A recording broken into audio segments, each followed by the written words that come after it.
নবীজি বলছেন আদ-দুনিয়া সিজনুল লিল মুমিন ওয়াল জান্নাতু লিল কাফির। কাফেরদের জন্য, মুশরিকদের জন্য এই দুনিয়াটা হচ্ছে জান্নাত।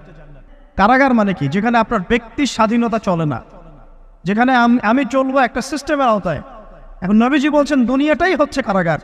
আর এই দুনিয়ায় কেমন করে আমি প্রবৃত্তির দাসত্ব করতে পারি, কেমন করে আমি আল্লাহকে বলে নামাজ বাদ দিতে পারি, কেমন করে জাকাত সেই কবে ফরজ হয়েছে, মিল ইন্ডাস্ট্রিজ ফ্যাক্টরিজ করেছি, জাকাত দেই না। রমজান মাস যায় আসে, রোজাও রাখি না, তারাবি পড়তে পারি না। কোরআন আমার সামনে মানুষ তেলাওয়াত করে, কোরআন আমার ঘরে পড়ে আছে, শেলফের উপরে ধুলাও আছে, শেলফের উপরে কোরআন ধুলাওয়ালা, ধুলো মাখা। কোরআন পড়ার তৌফিক হয় না, নবীর হাদিসগুলো চর্চা করার তৌফিক হচ্ছে না, ইসলামিক বইপত্র পড়তে পারি না। এই কারাগারের জীবনে বসেই আমি একটা মেয়ের পিছনে দৌড়াচ্ছি, মাদক খাচ্ছি, জেনা করছি, কোনো সময় ধর্ষণ করছি, কোনো সময় সুদ খাচ্ছি, ঘুষ খাচ্ছি, দুর্নীতি করছি, এই কারাগারের জীবনে বসেই, যেখানে আমার কোনো ব্যক্তি স্বাধীনতা নাই।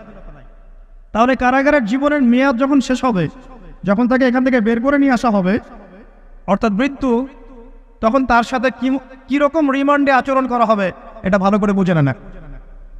নবীজি বলছেন আদ-দুনিয়া সিজনুল লিল মুমিন ওয়াল জান্নাতু লিল কাফির। কাফেরদের জন্য, মুশরিকদের জন্য এই দুনিয়াটা হচ্ছে জান্নাত।